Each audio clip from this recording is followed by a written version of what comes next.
고린도전서 3장입니다. 1절부터 보도록 하겠습니다.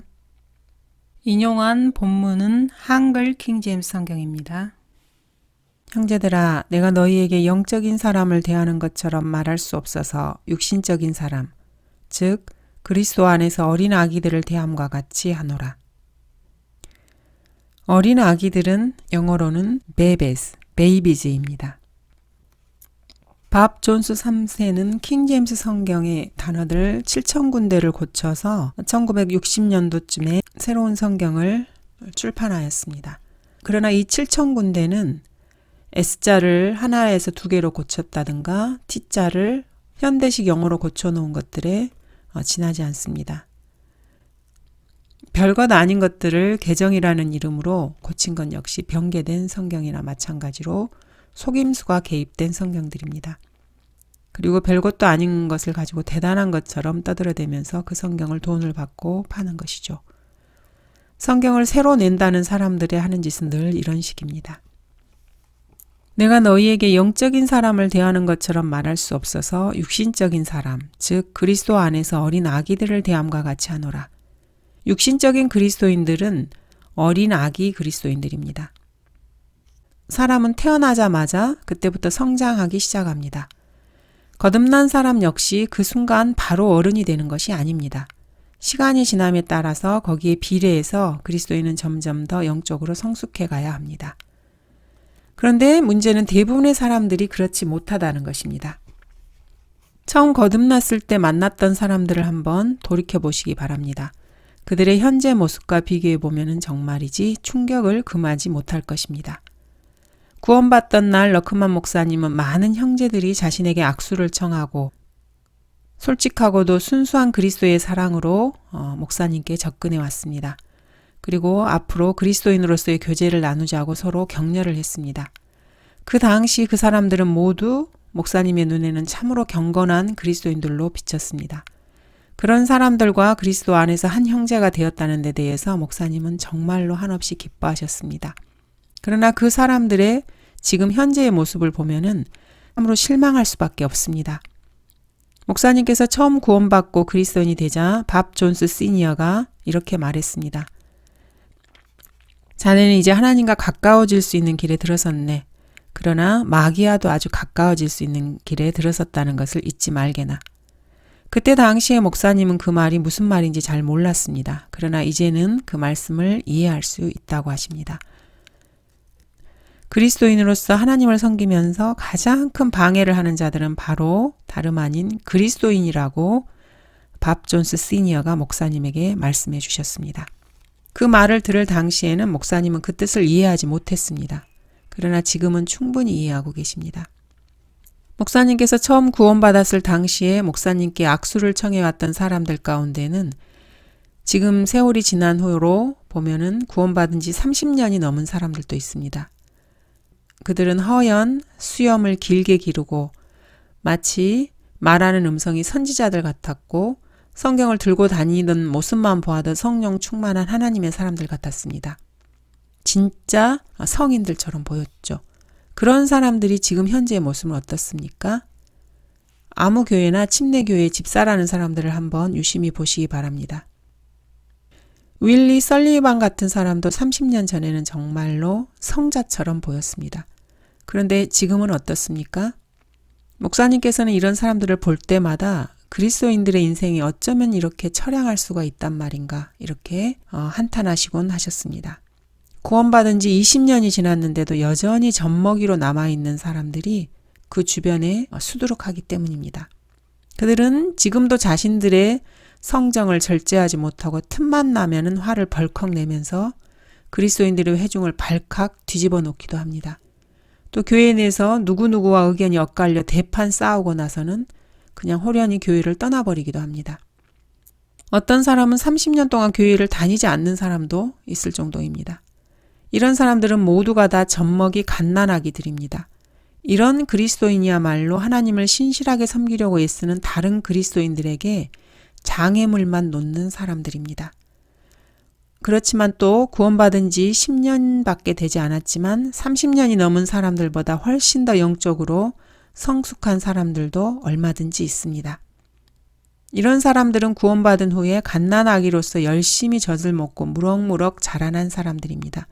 그래서 성숙한 어른이 되어서 단단한 음식도 잘 먹는 사람들이 되었습니다. 하나님의 말씀으로 무럭무럭 잘 자랐던 것입니다. 그들은 갓난아기들로서 순수한 말씀의 젖을 사모하라. 이는 너희가 그것으로 인하여 자라게 하려 함이라는 이 말씀을 열심히 따랐던 사람들입니다. 그리스도인은 말씀에 의탁하지 않으면 성장하지 못합니다. 그래서 성경은 이렇게 말씀하십니다. 이제 형제들아, 내가 너희를 하나님과 그분의 은혜의 말씀에 의탁하노니 그 말씀이 능히 너희를 굳게 세워줄 것이며 또 거룩하게 된 모든 사랑 가운데서 너희에게 유업을 줄 것이라. 그러나 주께서 대답하여 말씀하시기를 기록되었을 때 사람이 빵으로만 사는 것이 아니요 하나님의 입에서 나오는 모든 말씀으로 사느니라고 하였느니라. 이 말씀이 바로 하나님의 말씀으로 그리스도인이 살아야 한다는 점을 가르쳐주고 있습니다. 그리스도인으로 성장하는 것은 하나님의 말씀을 얼마나 많은 시간과 노력을 쏟아 부었느냐에 달려 있습니다. 말씀을 받아먹지 않고 성장하지 못해서 갓난아기로 뒤처져 있는 사람들이 바로 육신적인 사람들입니다. 2절입니다. 내가 너희를 젖으로 먹이고 고기로 먹이지 아니하였으니 이는 너희가 지금까지 소화시킬 수 없었으며 아직도 그러하니라. 고린도 교회 사람들이 구원받고 그리스도인이 되었던 처음에는 갓난아기였기 때문에 이들은 자신들이 소화시킬 수 있는 젖을 먹는 것은 당연한 일이었습니다. 처음부터 빵이나 고기를 먹을 수가 없었던 것입니다. 그러나 점점 자라가면서 빵도 먹고 사과, 고기도 먹을 수 있게 되어야 합니다. 그런데 아직까지 우유를 먹여야만 합니다. 세월이 흘러서 어른이 되었는데도 여전히 우유만 먹고 있는 갓난아기로 남아있다면 참으로 수치스러운 일입니다. 그리스도인이 영적으로 성장하는 그 속도는 나이를 먹을수록 가속도가 붙습니다. 구원받고 나서 20살 때 성장하는 속도에 비해서 30살, 40살이 되면은 성장을 계속하는 속도가 훨씬 더 빠릅니다. 세월이 흐름에 따라서 하나님의 말씀을 읽고 공부하고 배우고 깨우치는 그 분량이 그만큼 더 누적되어 있기 때문에 그렇습니다. 그리스도인의 영적 성장에는 노쇠 현상이란 있을 수 없습니다. 그리스도인은 이 땅에서 살아가는 동안에 성장을 멈추지 않아야 합니다. 성장을 멈추지 않습니다. 말씀을 먹으면 먹을수록 그만큼 계속 성장합니다. 거듭난 이후 성경을 가르치는 올바른 교회에서 클라레스 랑킨의 세대적 진리나 스코필드 주석 성경이나 벌링거의 책들을 읽고 배운 사람들은 그렇지 못한 사람들에 비해서 성경 말씀을 이해하는 깊이가 훨씬 더 깊습니다. 그리스도인으로서 이런 사람들의 삶은 그렇지 못한 사람들과는 질적으로 다릅니다. 여러분은 지금 이 말을 듣고 있습니다. 지금까지 이 유튜브 방송을 들으신 분들은 최소한 3가지 이상의 사실들을 배웠을 것입니다. 맞습니까? 만일 그렇다면 여러분은 벌써 놀라운 성장을 보이고 있는 것입니다. 오늘날 은사주의 교회에서는 성경을 제대로 가르쳐주지 않습니다. 물론 은사주의 교회뿐만 아니죠. 현재 한국 교회를 보면은 거의가 성경을 제멋대로 말합니다. 그 사람들은 사람들이 언제까지나 영적 갓난아기로 있기를 원합니다.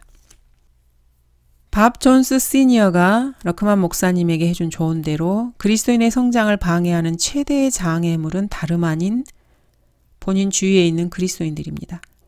여러분은 성장하기를 원하십니까? 그렇다면 하나님의 말씀을 공부하는 데 시간을 투자하시기 바랍니다. 하나님의 말씀을 열심히 받아 먹으며 하나님의 말씀에 신뢰를 두시기 바랍니다. 3년만 그렇게 하면은 구원받은 지 15년 이상 된 사람보다 더 빠르게 성장해 있는 자신의 모습을 발견하게 될 것입니다. 3절입니다. 너희는 여전히 육신적인 사람이라 너희 가운데 시기와 다툼과 분열이 있으니 어찌 너희가 육신적이 아니며 사람을 따라 행하는 자가 아니리요. 육신적인 그리스도인들의 특징이 여기에 나옵니다. 하나님의 말씀에 따르면 육신적인 그리스도인들은 담배를 피거나 술을 마시거나 영화관에 들락거리는 그런 것이 아닙니다. 그런 그리스도인들은 육신적인 그리스도인들이 아니고 세상적으로 타락한 그리스도인들입니다. 이처럼 타락한 그리스도인들이 다시 회복할 수 있는 방법은 무엇인지 아십니까? 지금까지 자신의 기운을 빼고 절망에 빠뜨렸던 세상 모든 것들로부터 손을 끊고 지금 당장 하나님께로 발길을 돌리면 됩니다. 그렇게만 하면은 타락한 세상에서 자기 자신을 건져낼 수 있고 이 세상에서 누리던 모든 즐거움들이 죽은 강아지처럼 쓸모없는 것이라는 것을 알게 될 것입니다. 자신을 회복하고 나서 자신이 빠져있던 세상을 한번 뒤돌아보시기 바랍니다.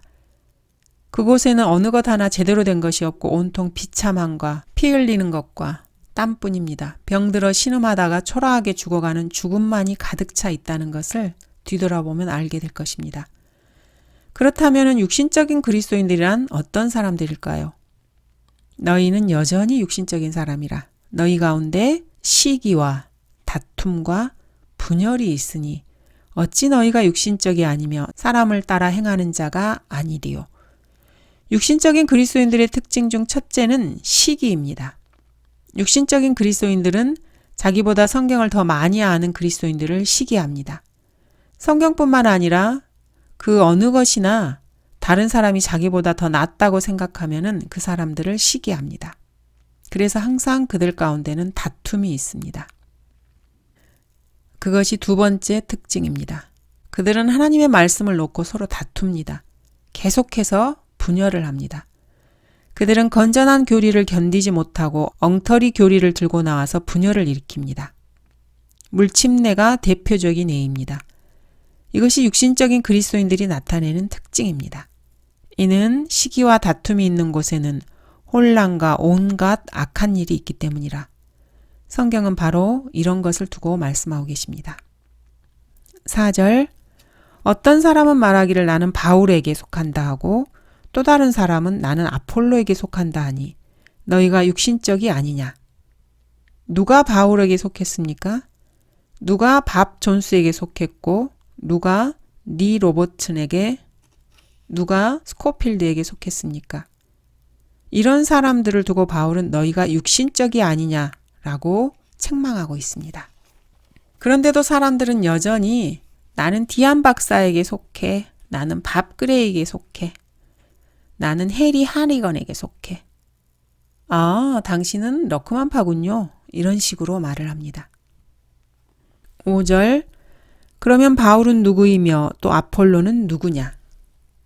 바울이건 아폴로건 밥 존스건 리 로버슨이건 밥 그레이건 피터 러크만이건 이들이 다 누구겠습니까? 이들은 모두 주께서 모든 사람에게 주신 대로 그들에 의해서 너희가 믿게 된 일꾼들이 아니냐. 그렇습니다. 이들은 다 일꾼들입니다. 그런 일꾼들을 갈라놓고 뭘 어쩌겠습니까? 이런 자들은 하나님을 두려워하지 않기 때문에 이처럼 분열을 일으킵니다. 이런 일꾼들이 훌륭한 사람들인 것은 맞습니다. 그러나 이들을 하나님보다 우위에 올려놓기 때문에 분열이 생기게 됩니다. 그리스도인들이 하나님을 두려워하고 그분을 최우선의 자리에 모셔놓고 있다면 분열이 일어날 수가 없습니다. 이에 대해서 바울은 이렇게 말하고 있습니다. 나는 심었고 아폴로는 물을 주었으나 하나님께서는 자라게 하셨느니라. 일꾼들 중에서 어떤 사람은 밭을 갈기도 하고 어떤 사람은 씨를 뿌리기도 합니다. 또 어떤 사람들은 수학을 하기도 합니다. 여러분이 복음을 전파하다가 때로는 밭을 갈 때도 있게 됩니다. 밭 가는 일이 그렇게 재밌는 일은 아닙니다. 러크만 목사님은 자신이 기본적으로 밭을 가는 사람이라고 생각을 하십니다. 러크만 목사님은 밭 가는 사람입니다. 그래서 그것이 재미가 없다는 것을 잘 알고 계십니다. 가장 밑바닥에서 일하는 일꾼이 바로 밭 가는 사람입니다. 물론 약간의 수학을 하기도 합니다. 러크만 목사님께서는 뉴욕주 로체스터시에서 전화 요청을 받고 갔다가 사흘 동안에 120명의 사람들을 그리스도께로 인도한 적도 있으십니다. 그 중에 반은 나이가 30세 이상이었고 40살이 넘은 사람들은 전체 4분의 1 정도 되었습니다. 폴란드계 카톨릭도 있었고 이탈리계 카톨릭 신자였던 사람들도 있었습니다. 정말로 폭발적인 성과를 거둔 모임이었습니다. 그러나 러크만 목사님은 자신이 기본적으로 밭을 가는 사람이라고 말씀하십니다. 밭을 갈기에 앞서 밭을 일구는 사람입니다. 밭을 일구려면 다이너마이트로 바위를 깨고 돌뿌리와 나무 그루터기를 캐내는 일을 해야 합니다.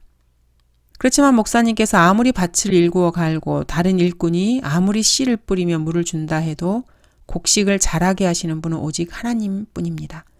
하나님께서 자라게 하시지 않으면 아무리 밭을 갈고 씨를 뿌리고 물을 준다 한들 무슨 소용이 있겠습니까? 하나님께서 자라게 하지 않으면 뿌려진 씨가 싹도 트지 못합니다. 목사님께서는 1년 동안에 3군데 교회에서 그런 일을 겪었습니다. 목사님께서 돕고 있는 교회의 기도 모임에 목사가 나타나지 않았고 집사들이 나타나지 않기도 했고 몇몇의 회원들을 빼고 대부분이 그 기도 모임의 발길을 끊어버린 것입니다. 목사나 집사들이 침례탕이 있는 침례실에 들어가 거기서 은밀하게 기도하고 싶나 싶어 뒷방을 뒤져보기도 했지만 거기에도 그들을 찾을 수 없었습니다. 이처럼 우리 그리스도인들이 아무리 애를 써도 하나님께서 자라게 하지 않으면 모든 것이 허탕입니다. 주님께 예배를 드리면서 죄인을 그리스도께로 인도하는 구원의 초청 시간에 아무도 응하는 자가 없고 하나님께 헌신하기 위해 앞에 나와 기도하는 사람도 한 사람도 없다면은 그 예배는 어떻습니까? 얼마나 쓸쓸한 예배가 되겠습니까? 그래서 바울은 그러므로 심는 자나 물 주는 자는 아무것도 아니지만은 오직 자라게 하시는 분은 하나님뿐이시라고 결론을 내리고 있습니다. 하나님께서 자라게 하실 때 밭을 가는 자나 씨를 뿌리고 물을 주는 자나 수확을 거두는 자가 비로소 기쁨으로 일한 보람을 느끼게 됩니다. 너희가 아직도 넉 달이 있어야 추수할 때가 된다고 말하지 아니하느냐. 보라, 내가 너희에게 말하노니 눈을 들어 밭을 보라. 이는 곡식이 추수하도록 이미 하얗게 되었음이라. 또 거두는 사람은 삭슬 받고 영원한 생명에 이르는 열매를 모으느니라. 이는 뿌리는 사람과 거두는 사람이 다 함께 즐거워하려 함이라. 이렇듯 한 사람은 심고 한 사람은 거둔다는 그 말이 옳도다. 주님의 말씀입니다. 씨를 뿌린 사람이 반드시 거두어야만 즐거운 것도 아닙니다. 거두는 자가 반드시 씨를 뿌려야 만족하는 것도 아닙니다. 씨 뿌리는 자가 따로 있고 거두는 자가 따로 있다 해도 다 함께 즐거워할 수 있습니다. 이처럼 그리스도의 일꾼들은 각자 자기가 할 일을 따로 갖고 있고 이 모든 것을 잘하게 하여 결실을 맺게 하시는 분은 오직 하나님 한 분이십니다. 그러므로 심는 자나 물 주는 자는 아무것도 아니라는 성경 말씀이 맞습니다. 이해하시겠습니까? 심는 자나 물 주는 자는 아무것도 아닙니다. 여러분이 나는 그리스도인이라고 말할 때 여러분은 나는 아무것도 아니다 라고 말하는 것입니다. 오직 그리스도만이 전부입니다. 그리스도인을 나타내는 영어 단어는 크리스천입니다. 이 단어의 처음 6글자 크라이스트는 그리스도를 말합니다. 그리고 마지막에 있는 3글자 I-A-N 이것은 I am nothing의 첫 글자를 따다 붙인 말입니다. I am nothing. 무슨 말입니까? 나는 아무것도 아니라는 말입니다. 그래서 자신을 크리스찬, 즉 그리스도인이라고 고백한다는 말은 그리스도만이 전부이고 나는 아무것도 아니다라고 고백하는 것입니다. 그리스도인들이 모이는 지역교회 앞에 커다란 간판이 하나 붙어 있는 것을 보니까 거기에 이 교회는 모든 사람들이 모이는 곳, 그러나 그리스도 밖에는 아무도 없는 곳이라는 이런 글귀가 쓰여 있었습니다. 유머 같은 표현이지만은 틀림없는 진리입니다. 요즘은 수많은 교회들이 자기 교회에는 누구누구 이런 유명한 인사들이 다닌다고 자랑하는 것을 좋아합니다. 어떤 교회에서는 우리 교인들은 모두가 대단한 사람들입니다 하고 서로를 치켜 세웁니다. 누구누구 같은 유명 인사들 또는 대단한 사람들이 바글바글하는 교회일수록 정작 그 안에 예수 그리스도를 찾아보기가 힘들다는 것을 알아야 합니다. 그러나 나는 아무것도 아닙니다. 이렇게 고백하는 그리스도인들이 모인 교회는 하나님께서 자라게 해주신다는 것을 명심해야 합니다. 8절입니다. 이제 심는 자와 물 주는 자는 하나니라. 심는 자와 물 주는 자가 하나인 것은 그리스도의 몸이 하나이기 때문입니다. 그래서 심는 자나 물 주는 자가 다 같이 한 몸 안에서 하나님의 말씀으로 성장해 갈 뿐만 아니라 말씀에 따라 각자가 맡은 고유의 기능과 임무를 수행해 나갑니다. 예수 그리스도께서는 십자가에 달리시기 전에 아버지 하나님께 이렇게 기도하셨습니다. 이는 그들 모두가 하나 되게 하며 오니 아버지시여 아버지께서 내 안에 계시고 내가 아버지 안에 있는 것 같이 그들도 우리 안에서 하나가 되게 하셔서 세상으로 하여금 아버지께서 나를 보내신 것을 믿게 하여 주옵소서. 그리스도인들은 모두가 다 함께 일하는 일꾼들입니다. 이 일꾼들은 각자 개성이 다르고 능력도 다르며 각자 살고 있는 환경과 여건 역시 다릅니다. 그러나 모두가 한 가지 복음과 동일한 예수 그리스도를 전파합니다. 이 일꾼들이 어떤 말씀을 전파하고 증거하느냐, 이것이 중요한 것입니다. 말씀을 증거하고 전파하는 그 일꾼이 누구냐, 이것은 중요한 일이 아닙니다. 그리스도인이 완전히 하나님께 점령당하고 하나님께 온전히 붙잡힌 바 되어서 쓰임받는 그 순간 모든 그리스도인들은 하나님의 일꾼된 도구가 되는 것입니다. 그러므로 그 사람이 이전에 어떤 사람이었느냐, 이것은 전혀 중요치 않습니다. 하나님께서 그 도구들을 사용하셔서 과연 어떤 일들을 하고 계신가, 이것이 중요할 뿐입니다. 이 사실을 깨닫는다면 일꾼들 사이에 분열과 분파가 있을 수 없습니다. 8절, 그러나 각 사람은 자기의 수고에 따라 자기의 상을 받을 것이니라. 이 구절은 밑줄을 쳐놓고 귀에 있을 때마다 암송해야 할 구절입니다. 이 구절을 적어도 안방이나 책상이나 거실, 부엌 등 또는 침실, 화장실에도 붙여놓아야 할 모든 그리스도인들의 좌우명이 될 만한 말씀입니다. 그러나 각 사람은 자기의 수고에 따라 자기의 상을 받을 것이니라. 구원은 하나님의 은혜로 값없이 받습니다.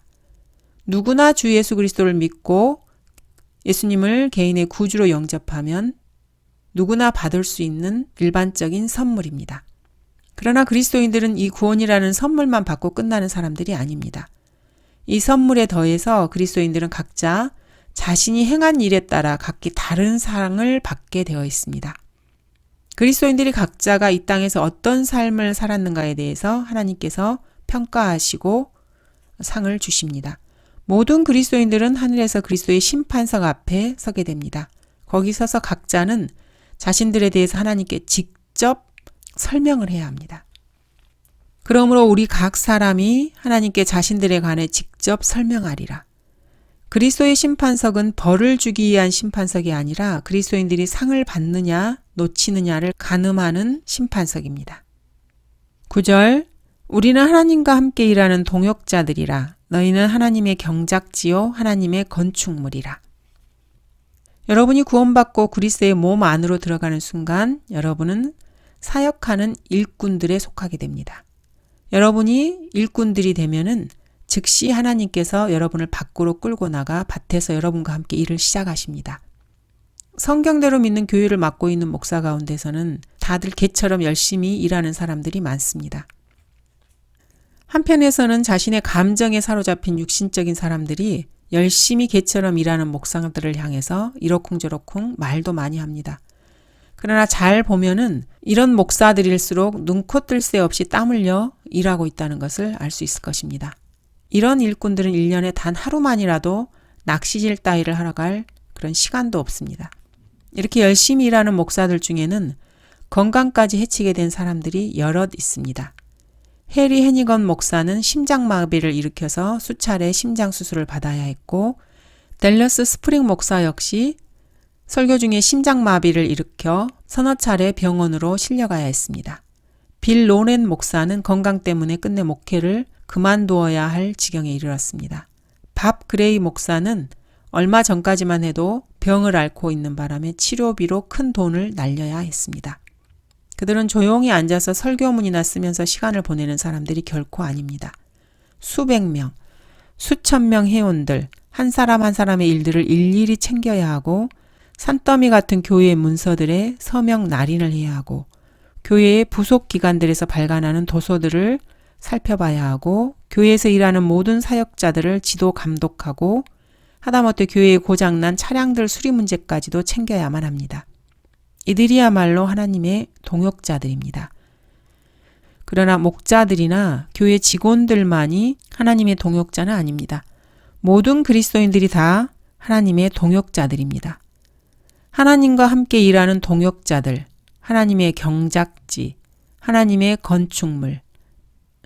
이들은 하는 일의 내용이 다 다릅니다. 동역자들은 심고 물 주고 구원받지 못한 혼들을 그리스도께로 인도하여 수확을 하는 일들을 하는 사람들을 말합니다. 경작이라는 것은 기본적으로 밭을 갈고 포도원을 가꾸는 사람들뿐만 아니라 소나 양떼 같은 가축을 돌보는 일도 말합니다. 경작하는 사람은 가축을 돌보는 목자로 보는 것이 맞습니다. 바울은 내가 너희를 저주로 먹이고 이렇게 말하고 있습니다. 바울은 고린도 교회 사람들에게 대해서 목자로서 사역을 감당했음을 알 수 있습니다. 또한 하나님의 일을 하는 사역자들은 집을 짓는 목수의 일도 해야 합니다. 이 목수 일을 맡아 하는 사람들은 건축물을 세우는 일을 합니다. 이처럼 하나님의 일꾼들은 곡식을 가꾸고 거두는 농부들, 양떼를 보살피는 목자들, 그리고 집을 짓는 건축가들 이렇게 크게 세 부류로 나뉩니다. 10절 내게 주신 하나님의 은혜에 따라 내가 현명한 건축가와 같이 기초를 닦았더니 다른 사람이 그 위에 지으니라. 그러나 각 사람은 그 위에다 어떻게 지을지 주의해야 할 것이라. 집을 지으려면은 여러 사람으로 된 목수들이 필요합니다. 그들 중에는 기둥이나 대들보를 깎고 다듬는 큰 나무들이 있고 또 문짝을 짜는 작은 나무들이 있으며 또 이 모든 일들을 감독하는 목장도 있습니다. 현명한 건축가라는 것은 이 목장을 말하는 것입니다. 그는 집을 지을 때 가장 중요한 기초를 놓는 일에 직접 나서서 일합니다. 현명한 건축가가 기초를 놓으면 다른 일꾼들이 그 위에 집을 지어 올려갑니다. 목장이 닦아놓은 기초 위에 다른 사람들이 집을 지어 올릴 때 하나하나 세심한 주의를 기울여서 정성껏 지어야 한다는 것은 두말할 필요도 없습니다. 1절 이 닦아놓은 기초 외에 아무도 다른 기초를 놓을 수 없나니 이 기초는 예수 그리스도시라. 기초를 닦아놓는 작업은 건축가가 하는 일이지만은 그 기초 자체는 오직 예수 그리스도이십니다. 집을 짓는 자가 아무리 현명한 건축가라 해도 기초를 닦을 때 예수 그리스도 외에 다른 기초를 놓을 수가 없습니다. 사도행전 4장에서 사도 베드로는 그 이유를 설명해 주고 있습니다. 이분은 너희 건축자들이 쓸데없다고 제쳐놓은 돌이었지만 모퉁이의 머릿돌이 되었느니라. 그러므로 다른 이에게는 구원이 없나니 이는 하늘 아래서 우리가 구원을 받을 수 있는 다른 이름을 인간에게 주신 적이 없음이라. 어떤 건축가라도 기초를 놓을 수는 있습니다. 그 기초의 머릿돌이 반드시 예수 그리스도, 바로 그분이어야만 합니다. 따라서 모든 사역은 예수 그리스도, 바로 그분에게서 시작됩니다. 예수 그리스도라는 기초가 서지 않으면 아무 일도 할 수 없습니다. 예수 그리스도께서 기초가 되지 않은 가정은 온전한 가정이 될 수 없고 예수 그리스도의 기초 위에 서 있지 않은 민족이나 국가는 온전한 나라가 될 수 없습니다.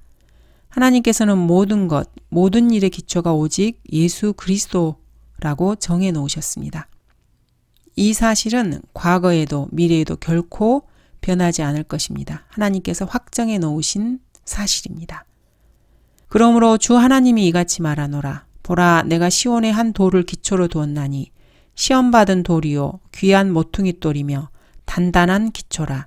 믿는 자는 다급하게 되지 아니하리라. 너희는 사도들과 선지자들의 기초 위에 세워졌으며 예수 그리스도께서 친히 귀중한 모퉁이 돌이 되셨고 그분 안에서 건물 전체가 함께 알맞게 맞추어져 주 안에서 거룩한 성전으로 자라가며. 사도들과 선지자들이 복수형으로 되어 있습니다. 교회는 베드로나 바울 같은 사도들 자신이 기초가 되어서 세워진 것이 아닙니다. 그들은 기초를 놓는 건축가들에 속합니다. 이 기초는 오직 예수 그리스도이십니다. 로마 카톨릭 교회는 예수 그리스도 대신에 베드로나 바울 같은 사도들의 기초 위에 세운 교회입니다. 그들 스스로 그렇게 말하고 있습니다. 하나님과 함께 일하는 동역자들, 경작지, 건축가들이 되어서 사역을 하는 모든 그리스도인들은 이제 예수 그리스도의 기초 위에 집을 지어 올립니다. 성경은 그러나 각 사람은 그 위에다 어떻게 지을지 주의해야 할 것이라고 말씀하고 계십니다. 무엇을 주의해야 합니까? 그것은 바로 우리 모두가 그리스도의 심판석 앞에 서게 된다는 사실입니다. 성경 교리 가운데서 그리스도인들을 위한 가장 위대한 교리가 바로 그리스도의 심판석에 관한 교리라는 것을 명심해야 합니다. 성경에는 예수 그리스도에 관한 언급이 그리스도의 심판석에 대한 언급보다 더 많이 나오고 있는 것은 사실입니다. 예수 그리스도의 재림이 그리스도인들에게 갖는 중요성은 사실 그리스도의 심판석에 있습니다. 예수 그리스도께서 재림하실 때 일어나게 될 첫 번째 것은 모든 그리스도인들이 하늘로 끌려 올라가 이 지상에는 단 한 사람도 남지 않게 된다는 것입니다. 그리스도의 재림 이후에 이 땅에서 일어나게 될 그 어떤 일도 그리스도인들과는 상관이 없습니다. 재림 때 그리스도인들에게 직접적으로 관계된 사건은 휴거된 다음에 먼저 하늘에서 그리스도의 심판석에 서서 우리 자신에 대해서 주 예수 그리스도께 직접 설명해 드려야 된다는 사실입니다. 그리스도인들은 항상 이것을 마음속에 새겨두고 있어야 합니다. 아주 중요한 사실이기 때문입니다. 그러므로 그리스도인들은 밤낮으로 잠잘 때나 일할 때나 무슨 일을 하든지 나는 그리스도의 심판석 앞에 설 것이다. 나는 그리스도의 심판석 앞에 서서 그분께 나 자신을 설명드려야 한다. 라는 사실을 설명드려야 한다는 사실을 단 한순간도 잊어서는 안 됩니다. 그리스도인들의 일상적인 삶 가운데서 항상 머릿속에 담고 있어야 하고 항상 입으로 되뇌어야 하는 것이 바로 그리스도의 심판석, 그리스도의 심판석, 그리스도의 심판석입니다. 여러분은 그리스도인입니까? 그렇다면 여러분 앞에는 그리스도의 심판석이 기다리고 있습니다. 이 사실을 절대로 잊어서는 안 됩니다. 여러분이 이것을 10번 생각하면 그리스도의 심판석 앞에서 당하게 될 10가지 부끄러움에서 벗어나게 될 것입니다. 20번 심사숙고하면 20가지 손실을 모면할 수 있게 될 것입니다. 그리스도인들은 멀리 내다봐야 할 사람들입니다. 어떤 사람들은 자신의 코앞에 있는 일들만 생각합니다. 또 어떤 사람들은 저 멀리 내다보지만 그리스도인은 언제나 먼 곳에 시선을 두고 살아가야 합니다. 그리스도인의 삶이라는 것은 그리스도의 심판석을 바라보고 사는 삶입니다. 이 때문에 우리가 애쓰는 것은 거하든지 떠나 있든지 그분을 기쁘시게 해드리기를 바라는 것이라. 이는 우리 모두가 반드시 그리스도의 심판석 앞에 나아가서 선이든지 악이든지 각자 자기가 행한 것에 따라 자기 몸으로 행한 것들을 받을 것이기 때문이라. 이 말씀을 마음속에 깊이 새기고 있는 사람이라면은 다른 사람에 대해서 이러쿵저러쿵 판단하고 말을 옮길 시간이 없을 것입니다.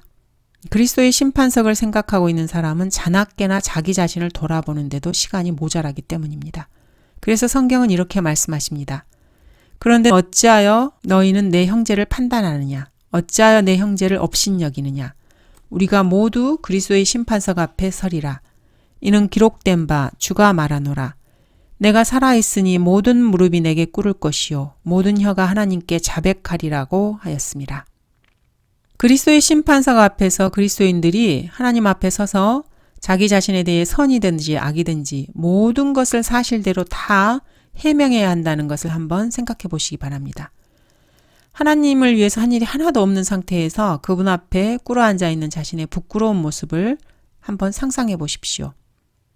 눈앞이 캄캄하고 두려워서 숨이 꽉 막혀버릴 그런 심정이십니까? 하나님에 대한 이 두려움에 대해서는 킹제임스 성경에서는 영어로 테러라는 단어를 사용하고 있습니다. 여러분은 이 테러가 무슨 뜻인지 다 아실 것입니다. 이 두려움은 말 그대로 공포입니다. 이 공포는 구원받지 못한 사람들이 당하는 것이 아니라 하나님의 일을 하나도 하지 않고 구원받은 그리스도인들이 당하게 될 테러, 공포입니다. 변개된 성서들은 로마서 14장 10절에 있는 그리스도의 심판석을 하나님의 심판대로 제멋대로 뜯어 고쳤습니다. 그리스도의 심판석은 큰 백보자로 계시된 하나님의 심판대와는 전혀 다른 심판석입니다. 계시록 20장을 읽어보시기를 추천해 드립니다. 12절입니다. 이제 누구든지 이 기초 위에 금이나 은이나 보석이나 나무나 지피나 그루터기로 지으면 성경에서 금은 항상 하나님의 신성을 나타냅니다. 그래서 성막의 모든 기명들은 대부분 금으로 만들어져 있거나 금으로 옷을 입고 있습니다. 자비석에는 금을 입히고 빵 차리는 상, 촛대, 향로들 모두 금으로 만들어졌습니다. 금은 이 세상에서 가장 고귀한 것입니다.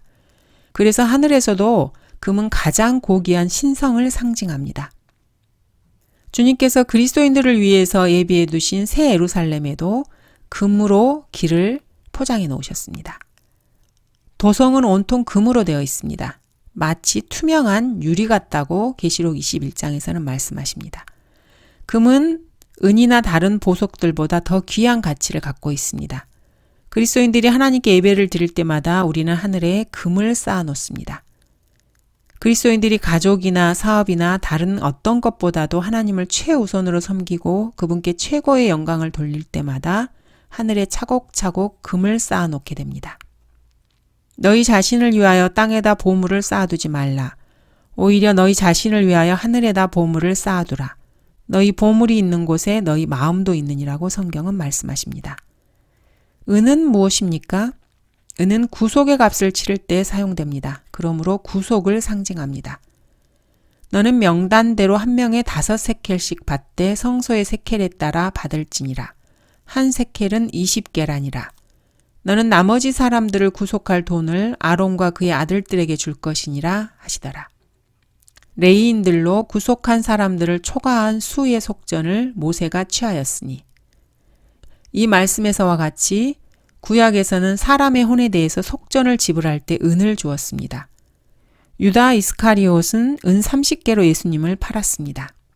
너의 정한 값은 20세부터 60세까지의 남자면 너의 정한 값은 성소의 세켈대로 50세켈이 될 것이며 만일 여자면 너의 정한 값은 30세켈이 될 것이니라.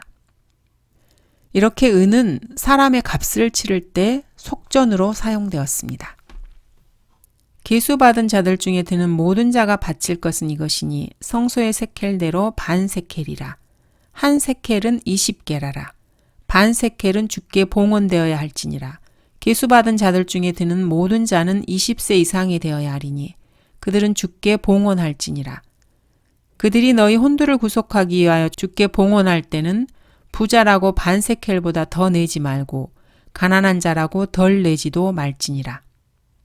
이렇게 구약에서는 사람의 속전을 은으로 감당했습니다. 신약에 와서는 구속의 법칙이 바뀌게 됩니다. 이는 너희가 아는 바와 같이 너희가 너희 조상들로부터 전통으로 이어받은 너희의 허망한 행실에서 은이나 금 같은 썩어질 것들로 구속된 것이 아니라 흠도 없고 점도 없는 어린 양 같은 그리스도의 보배로운 피로 된 것이기 때문이니라. 은은 구속을 나타냅니다. 구속받지 못하고 죽을 수밖에 없는 죄인들에게 예수 그리스도의 십자가를 증거하고 그들에게 그리스도를 영접하여서 그분께서 십자가에서 흘리신 피로 지불하신 속전을 받으라고 그리고 그리스도의 피의 구속에 동참케 하면은 그런 그리스도인은 하늘에 은을 쌓는 것입니다. 보석은 무엇입니까? 보석은 사람을 말합니다. 말라기 3장에서는 만군의 주가 말하노니 내가 나의 보석들을 만드는 그날에 그들이 나의 것이 되리라. 내가 그들을 아껴두리니 사람이 자기를 섬기는 자기 아들을 아낀같이 하리라고 말씀하십니다. 스가랴 9장에서도 보석이 사람을 나타내고 있습니다. 주 그들의 하나님께서 그날에 그의 백성의 양무리들처럼 그들을 구원하시리니 이는 그들이 면류관의 보석들처럼 되어 그 땅의 깃발처럼 들어 올려질 것임이라. 성경은 또한 현숙한 여인을 루비와 비교하고 있습니다. 누가 현숙한 여인을 찾아낼 수 있겠느냐? 그녀는 루비보다 훨씬 가치 있느니라. 마태복음에서는 그리스도의 몸을 진주라고 부르고 있습니다. 그가 매우 값진 진주 하나를 찾아 가서 자기의 모든 소유를 팔아 그것을 샀느니라. 진주 역시 보석입니다. 마태복음 7장 6절에서는 거룩한 것을 개들에게 주지 말고 너희의 진주를 돼지들 앞에 던지지 말라. 그들이 그것을 발로 밟고 다시 돌아서서 너희를 공격할까 함이라고 말씀하고 계십니다. 구원도 받지 못한 사람에게 성사를 집행하지 말라고 하는 경고입니다. 교회사를 보면은 로마 카톨릭은 이런 짓을 자행했습니다. 이 말씀은 구원받은 사람에게 접근해서 그들을 파멸로 이끄는 거짓 교사들에 대한 경고입니다. 그러나 백성 가운데도 거짓 선지자들이 있었던 것처럼 너희 가운데도 거짓 교사들이 있으리라. 그들은 저주받을 이단들을 비밀리에 불러들여서 자기들을 사신 주마저 부인하며 급격한 파멸을 스스로 불러들이느니라. 참된 잠언대로 그들에게 이루어진 것이니 개가 스스로 토해낸 것에 다시 돌아가고 또 돼지는 씻고 나서 진창 속에서 뒹군다 하였도다. 이 말씀들을 비교해 보시기 바랍니다. 구원받지 못한 혼들을 예수 그리스도께로 인도해서 그 사람을 구령해서 혼을 이겨오는 사람은 그 일을 할 때마다 하늘의 보석을 쌓습니다. 여러분이 혼을 이겨와서 그리스도께로 인도했다면은 그렇게 구령을 한 다음에 그 사람이 자신이 토해낸 것에 다시 돌아가서 진창 속에 다시 뒹굴고 있지 않은지 잘 살펴봐야 합니다. 그러므로 죄인을 구령해 놓고 나서 여러분 마음대로 아무 교회나 다니라고 해서는 안 됩니다. 그렇게 하는 것은 진주를 개에게 주고 돼지들 앞에 던지는 것과 같기 때문입니다. 그렇게 되면은 하늘에 기껏 쌓아둔 자신의 보석을 잃어버리게 됩니다. 그뿐만 아니라 토해낸 것에 다시 돌아가고 진창 속에 다시 들어가 뒹구는 사람 자신도 하늘에서 받게 될 상을 놓쳐버립니다. 적그리스도의 앞잡이들인 이런 거짓 교사들은 구원받은 성도들에게 접근해서 그들이 받게 될 상을 놓치게 만들려고 미혹을 합니다. 성경은 이 일에 대해서 경각심을 불러일으키고 있습니다. 많은 미혹하는 자들이 세상에 들어왔나니 그들은 예수 그리스도께서 육신으로 오신 것을 시인하지 않는 자들이라. 이것이 미혹하는 자요 적그리스도라. 너희 자신을 돌아보라. 이는 우리가 이루어 놓은 것들을 잃지 아니하고 온전한 상을 받으려는 것이라. 여러분은 그리스도인이라면 상을 잃지 않도록 여러분 자신을 항상 돌아보아야 합니다. 그리고 구원받은 성도들을 미혹해서 타락하게 하는 일이 없도록 항상 그들을 보살펴 주어야 합니다. 빌리 그레이엄은 하늘나라에 갈 수는 아마 있을 것입니다. 그러나 거기 가서 자신이 받을 상들이 몽땅 다 날아가 버린 것을 알게 될 것입니다. 빌리 그레이엄은 많은 혼들을 구원에 이르게 했습니다. 그리고 돈도 많이 벌었습니다. 그 앞에는 항상 큰 회중들이 있었고 집회 때마다 수많은 군중들이 모였습니다. 근데 그 결과가 아무것도 없습니다. 그는 복음 전도자로서 많은 일을 했지만은 말년에 변개된 성경을 옹호하고 로마 카톨릭과 타협했습니다. 그래서 자신이 이루어놓은 모든 것을 다 놓쳐버렸습니다. 그리스도의 심판석에서 자신의 상을 다 놓친 사람의 좋은 예가 바로 빌리 그레이엄입니다. 12절입니다. 이제 누구든지 이 기초 위에 금이나 은이나 보석이나 나무나 짚이나 구루터기로 지으면 하나님을 자신의 삶의 중심에 모시고 매사에 하나님을 최우선적으로 생각하면서 하나님께 경배하고 기도하고 그분과 교제를 나누는 그리스도인들, 그리고 구원받지 못한 죄인들을 그리스도께로 인도하고 양육하고 열심히 보살피는 성도들은 예수 그리스도의 기초 위에 금, 은, 보석으로 짓는 사람들입니다. 이들은 그리스도의 심판석에서 귀한 상을 받게 될 것입니다. 그래서 옛날의 그리스도인들은 비록 이 땅에 해가 지고 어두워지더라도 하늘의 무수한 별들이 나의 면류관이라고 이렇게 말하곤 했습니다. 이런 것에 대해서 이게 성경적인가? 이렇게 의문을 나타내는 사람도 있습니다. 그러나 다니엘 12장의 말씀을 보면은 이것은 참으로 성경적입니다. 현명한 자들은 창공의 광명처럼 빛날 것이요 많은 사람을 의로 돌이키는 자들은 별들처럼 영원 무궁토록 빛나리라. 보석들은 별들처럼 빛납니다. 그 중에서도 다이아몬드는 빛나는 별들에 가장 가깝습니다. 다이아몬드가 빛을 받아서 영롱하게 반짝이면서 빛을 발산하는 것을 본 적이 있으십니까? 마치 별들처럼 반짝입니다. 창공의 별들은 모두 죄인들을 그리스도께로 인도한 사람들에게 돌아갈 면류관들입니다. 구원받지 못한 어떤 여자가 가짜 유리보석으로 목걸이를 만들어서 목에 걸고 동생에게 다가와서 이렇게 말합니다. 우리 오늘 밤 춤추러 안 갈래? 오늘 밤 한번 멋지게 즐겨보자. 이런 제안을 하자 이 말을 듣고 있던 성경을 읽던 동생이 고개를 쳐들고 언니가 목에 걸고 있는 목걸이를 보면서 이렇게 말합니다. 그래 좋아. 하지만 나는 그리스도의 심판석에서 진짜 보석 목걸이를 받으면 그걸 목에 걸고 갈 거야. 정말로 옳은 말입니다. 우리 그리스도인들은 하나님께로부터 받게 될 귀한 보석 목걸이를 사모하며 살아야 합니다. 이번에는 나무를 보겠습니다. 12절입니다. 이제 누구든지 이 기초 위에 금이나 은이나 보석이나 나무나 짚이나 그루터기로 지으면 여기서 말하는 나무는 살아있는 나무가 아니라 죽어서 목재가 된 나무입니다. 목재는 죽은 나무입니다. 짚도 마찬가지입니다. 짚은 풀이 말라 죽은 것을 말합니다. 구루터기는 어떻습니까? 이 역시 죽은 갈대를 말합니다. 나무나 짚이나 구루터기는 모두가 다 죽어버려서 하찮게 된 것들입니다. 히브리서 9장의 말씀을 다시 한번 살펴보겠습니다. 그러나 그리스도께서는 다가올 선한 것들의 대제사장으로 오셔서 손으로 짓지 아니한 곧 이러한 건물이 아닌 더 크고 더 온전한 성막을 통하여 염소와 송아지의 피로 아니하고 오직 자신의 피로 한 번 성소에 들어가셔서 우리를 위하여 영원한 구속을 이루셨느니라. 황소와 염소의 피와 암송아지의 제도 불결한 자들에게 뿌려 그 육체를 정결케 함으로써 거룩하게 한다면 하물며 영원한 성령을 통하여 흠없는 자신을 하나님께 드린 그리스도의 피가 어찌 죽은 행실에서 너희 양심을 정결케 하여 살아계신 하나님을 섬기게 하지 못하겠느냐. 맞습니다. 그리스도의 피는 그리스도인의 죽은 행실에서 그 양심을 정결케 하십니다. 예수님의 피로 정결해진 양심을 가지고 살아계신 하나님을 섬길 수 있게 됩니다. 구원받고 그리스도인이 되는 순간 그 사람의 육신을 예수님의 십자가에 함께 못 박아 버린 것입니다. 이렇게 해서 나의 육신은 이미 죽은 것입니다. 그리고 육신에 속한 모든 것들도 다 함께 죽어버렸습니다. 나 자신도 이미 죽어버린 것입니다. 이렇게 죽은 자신은 이미 생각에서조차 지워져 없어져 버렸습니다. 그런데도 그리스도인이란 사람들이 자신을 버리지 못합니다.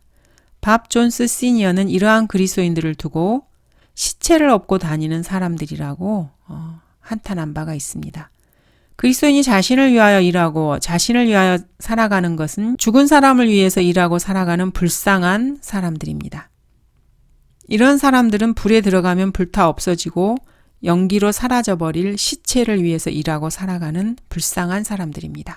이런 사람들이 예수 그리스도의 기초 위에 세워놓은 것들은 단 하나도 남겨지지 않고 다 사라져버립니다. 그들이 그리스도의 심판석에 서게 되면은 그들이 쌓아놓은 모든 것들은 모두 다 연기 속으로 사라져버릴 것입니다.